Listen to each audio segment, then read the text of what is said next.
मध्य प्रदेश सरकार में कैबिनेट मंत्री श्री प्रद्युमन तोमर साहब जिनके ऊपर महत्वपूर्ण जिम्मेदारी ऊर्जा विभाग की है, आज हमारे बीच हैं। आइए जानते हैं वो इन चुनौतियों का सामना किस तरीके से कर रहे हैं और भविष्य में क्या क्या उनकी योजनाएं हैं विभाग को लेकर, और राजनीतिक सफ़र उनका अभी तक का कैसा रहा। स्वागत है प्रद्युमन जी हमारे खबरों की वेब न्यूज़ पोर्टल पर। और मैं आपसे ये जानना चाहता हूँ कि अभी तक का जो आपका चुनावी सफ़र रहा, पहले आप कांग्रेस दल में थे, अब भारतीय जनता पार्टी में हैं, तो आपने वो किस तरीके से उसको फेस किया है, कोई चुनौती रही हो। पहले तो आदरणीय उमेश सिंह जी, मैं आज आपके बीच यहाँ पे बैठा, आपने जो विषय उठाए हैं, मैं बड़ा स्पष्ट करना चाहता हूँ कि मेरा राजनीतिक सफ़र, मैं अपने आप को बड़ा सौभाग्यशाली समझता हूँ कि जब मैं राजनीतिक शुरुआत हुई, मैं 86-87 में ग्वालियर आया। मैं मूल नावली अम्बा तहसील है, मुरैना डिस्ट्रिक्ट है, वहाँ का रहने वाला हूँ। मेरे फादर जिला रोजगार अधिकारी थे, उनका स्थानांतरण होकर ग्वालियर आया और 85-86 में, 84-85 में हम लोग आए। और 85-86 में एक हमारे चार शहर नाके पर रामनगर, इंदिरा नगर, प्रसाद नगर, रानीपुरा, इन क्षेत्रों में उस समय नगर निगम प्रशासक नियुक्त थे। तो आम जन की छोटी छोटी समस्याओं के लिए संघर्ष हम लोगों को करना पड़ा। उसके लिए हमने एक जन कल्याण संघर्ष समिति का गठन किया। वो संघर्ष समिति आज भी चल रही है और उस संघर्ष, उसके माध्यम से हमने जनता की समाज सेवा शुरू की। उसके बाद में मैं कैलाशवासी महाराज माधवराव सिंधिया जी के सानिध्य में आया। इतना विशाल व्यक्तित्व था, उनका स्नेह प्यार,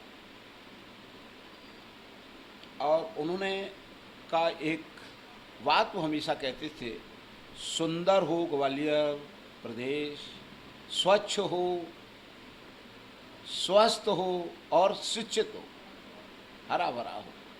इसमें सारे राज छिपे हुए हैं। कल का भविष्य हमारा, वर्तमान, अगर हमारा प्रदूषण मुक्त होगा शहर, तो हमारी आने वाली पीढ़ी स्वस्थ और शिक्षित रहेगी। अगर हमारा इलाका में स्वास्थ्य सेवाएं अच्छी हैं, तो हमको कभी कोई तकलीफ होगी तो हमें इलाज मिलेगा। और हमारा क्षेत्र अगर अच्छे स्कूल होंगे, शिक्षित होगा, तो मैं मानता हूं कि नौजवान पीढ़ी अगर स्वस्थ है, शिक्षित है, तो आप मान के चलना कि वो अपना रोजगार ढूंढ ले और इस देश के निर्माण में वो अपना योगदान देगी। तो उनकी उस भावना, उनके उस विशाल व्यक्तित्व के सानिध्य में मुझे राजनीति करने का सौभाग्य मिला। जब जेसी मिल की चालू था, तो जब जेसी मिल की लाइनों में नगर निगम सफाई नहीं करता था, तब हम उस समय ट्रैक्टर ट्रॉली लेके लाइनों में से कचरा उठाते थे और दूसरी जगह डालते थे। उसके लिए लड़ाई लड़ते थे। जब हमारे नाली, फर्श, पानी की समस्याएं आती थी, उसके लिए हम नगर निगम के आयुक्त और प्रशासक से अपनी मांग रखते थे। नहीं मानी जाती थी तो उसके लिए धरना प्रदर्शन करते थे। अनेक बार हम उसके लिए जेल गए। जब जेसी मिल बंद हुआ, तो जेसी मिल के हकों की लड़ाई के लिए हमने 35 दिन जेसी मिल के गेट में मैं तपती धूप में मजदूर साथियों के साथ लेटा। आप ये समझिए, ये सफर ऐसा ही चलता गया। उसके लिए मैं अनेक बार जेल गया और सने सने सिंधिया साहब का सानिध्य, जनता की सेवा करने का इस सेवक को अवसर मिला। 2008 में मुझे कांग्रेस पार्टी ने टिकट दिया और श्रीमंत ज्योतिरादित्य सिंधिया जी के सानिध्य में कांग्रेस से मैं विधायक बना। विधायक बनकर के जो गंदा पानी है, स्वास्थ्य सेवाएं हैं, शिक्षा के लिए जो मेरा संघर्ष, जो हमारा लक्ष्य था, उसकी ओर हम बढ़े। 13 में मुझे जनता जनार्दन ने कहा कि आपकी आवश्यकता वहाँ नहीं है, मैं चुनाव हारा। 13 से लेकर 18 तक का, जिसमें मैं कम से कम 21 बार जेल गया। किस बात के लिए? गंदे पानी के लिए, स्वास्थ्य सेवाओं के लिए, अच्छी सड़कों के लिए, रोजगार के अवसर हों, इसके लिए। 18 में मुझे चुना और जो मुद्दे मैंने विपक्ष में रह के उठाए, उन्हीं मुद्दों के लिए मैं चुन के गया था। जनता के लिए जवाबदेह था मैं। पहली मेरी जवाबदेही आम जन के लिए थी, तो उन्हीं मुद्दों पे मैंने कांग्रेस सरकार में मंत्री बना। मुझे जब ये दायित्व मिला तो हमने गंदे पानी के लिए समाधान के लिए बात की, उसके लिए कार्य योजना बनाई, रोडों की बनाई, स्कूल के लिए बनाई और इनके टेंडर हुए, परंतु फंड की दिक्कत आई। हम जब लड़ाई लड़ रहे थे, आपको ध्यान हो, जब हम विपक्ष में थे, हम कहते थे कि ग्वालियर के जेएच हॉस्पिटल में भी एंजियोग्राफी, एंजियोप्लास्टी चालू, हमारा लक्ष्य था, तो उसको चालू किया। दूसरा लक्ष्य था हमारा कि बाईपास सर्जरी शुरू हो। तो ये जो सारे लक्ष्य थे जिनके आधार पर हम चुनाव जीत के आए थे, इनके लिए हमने जब कमलनाथ जी की कैबिनेट में भी बात रखी, नहीं सुनी गई तो आवाज़ बुलंद की, श्रीमंत सिंधिया जी को बताया, सिंधिया जी ने भी अनेक बार मुख्यमंत्री से चर्चाएं की, पर जो काम स्वीकृत हो गए थे उनके लिए बजट नहीं मिल रहा था। बड़ी अजीब स्थिति पैदा हो गई। जब स्थिति ये पैदा हुई तो हम लोगों ने फिर सिंधिया जी से बात की, सिंधिया जी ने फिर कमलनाथ जी से बात की, उनको वायदे स्मरण दिलाए। जब उन्होंने वो सुना नहीं हमारा, हमको लगा कि हमारी जनता के नज़र में जिससे हम वायदे करके आए हैं वो वायदा खिलाफी हो रही है। और एक रामायण में चौपाई है, रघुकुल रीत सदा चली आई, प्राण जाए पर वचन न जाए। जो वायदे हम जनता जनार्दन से करके गए थे,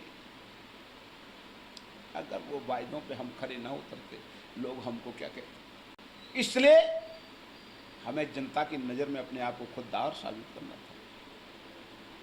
जब कमलनाथ जी ने हमारी बात नहीं सुनी, पार्टी के शीर्ष नेतृत्व ने नहीं सुना, धक्का मार दिया, धक्का मारा तो हमको लगा कि अब क्या होगा, पर हम आभारी हैं भारतीय जनता पार्टी के। उन्होंने हमें जनता की सेवा के लिए अपना मंच दिया और आज हम ये बात गर्व से कह सकते हैं कि इन 5 महीनों के अंदर ग्वालियर विधानसभा की सड़कों की हालात देख लो। पटेल स्कूल में 1.5 करोड़ की लागत से भवन बनना चालू हो गया, खेल का स्टेडियम 10 करोड़ का स्वीकृत हो गया, रोडें स्वीकृत हो गई, मनोरंजनालय के 6 करोड़ रुपए का पार्क स्वीकृत हो गया। और ग्वालियर के लिए सबसे महत्वपूर्ण जो हमारे यातायात व्यवस्था को अच्छा बनाएगा, ट्रिपल आईटीएम से फूलबाग तक एलिवेटेड रोड की स्वीकृति ही नहीं, बहुत जल्दी, अगर चुनावी आचार संहिता नहीं आ पाई तो हम उसका भूमि का शिलान्यास माननीय शिवराज सिंह जी के और माननीय श्रीमती सिंधिया जी, माननीय बेड़ी शर्मा जी, माननीय नरेंद्र सिंह जी के कर कमलों से कराने जा रहे हैं। इससे ग्वालियर भी एक बड़े महानगर में शामिल होगा। ये मेरा जो राजनीतिक जो आपने सफ़र कहा वो मैंने आपको बताया। प्रज्वल जी, अभी भाजपा का महासदस्यता अभियान चला, 3 दिन चला। सदस्यता अभियान के दौरान और उसके बाद कांग्रेस ने प्रेस कॉन्फ्रेंस की, बैठकें की, उसमें सिर्फ ज्योतिरादित्य सिंधिया जी को निशाना बनाया गया, टारगेट किया गया, उनके खिलाफ बेबुनियाद या जो उनका तर्क था, बातें की गई। क्या रिएक्शन है? देखिए, मैं आपसे ये कहना चाहता हूँ कि सिंधिया जी वो विशाल व्यक्तित्व है। सूरज के ऊपर, सूरज को अगर हम दीपक दिखाएं तो उसका कोई महत्व नहीं होता है। ये कीचड़ उछालने की कितनी भी कोशिश करें उसका कोई महत्व नहीं।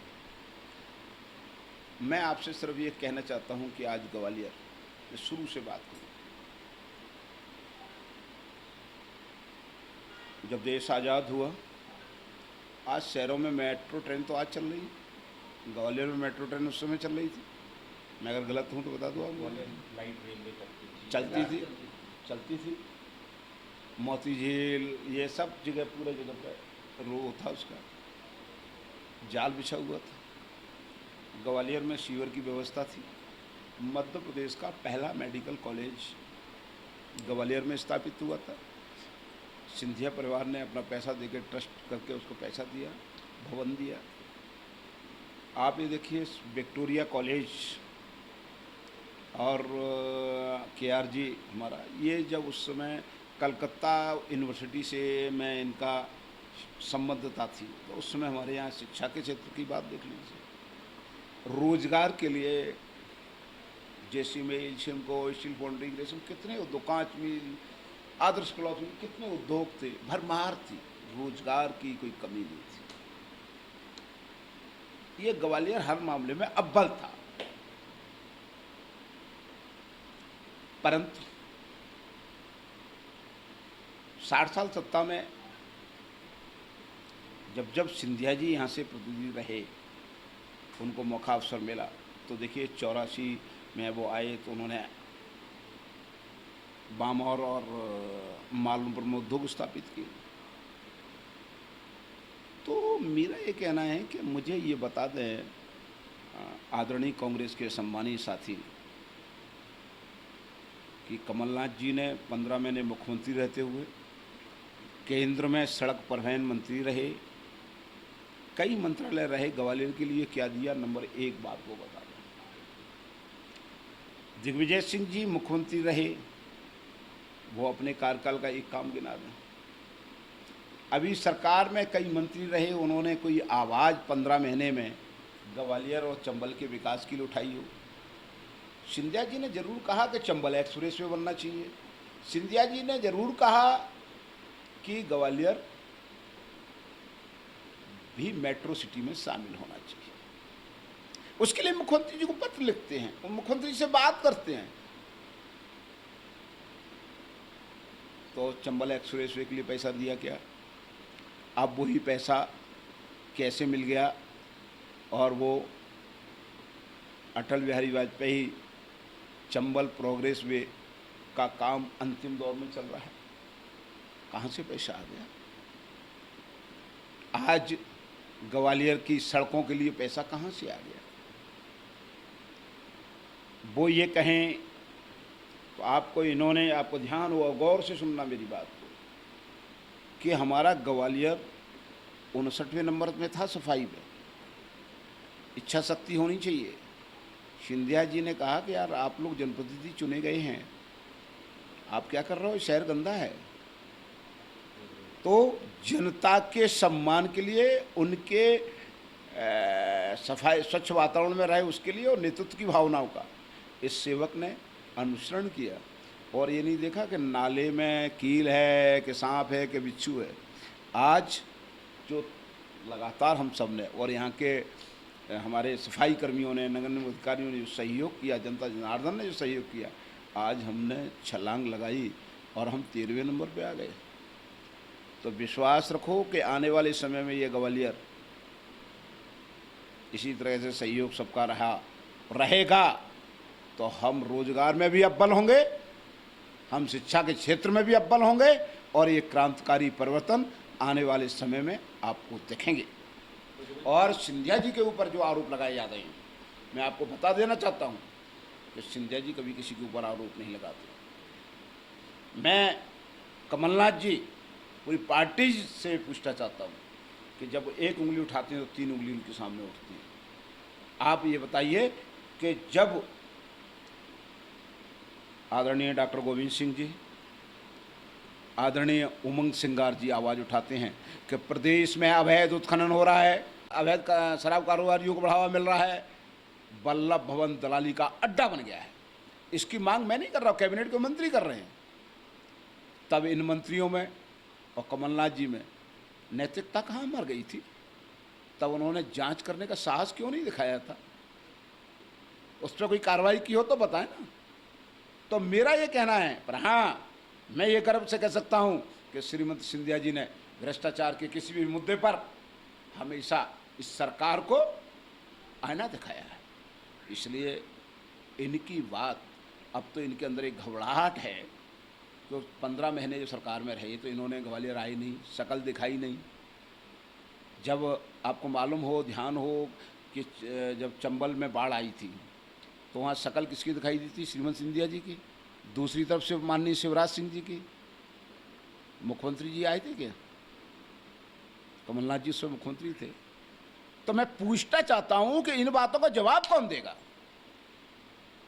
ये बातें अब वो क्या है, उन्हें अपने ऊपर अपना चेहरा जो उनका कालिक से पुता हुआ है उसको साफ करने की कोशिश, जनता को दिखाने की कोशिश कर रहे हैं और अपनी कमियों को सिंधिया जी पे लांछन लगाने की कोशिश कर रहे हैं। मध्य प्रदेश की और ग्वालियर चंबल संभाग की जनता बहुत समझदार है और मैं इस मंच से कमलनाथ जी को सुझाव देना चाहता हूं कि अगर उनके अंदर जरा भी नैतिकता जिंदा है तो पहले ग्वालियर चंबल और मध्य प्रदेश के हिस्से जब मुख्यमंत्री रहे थे पहले वो हिसाब दें कि आपने इन अंचलों के लिए, विकास के लिए क्या किया है।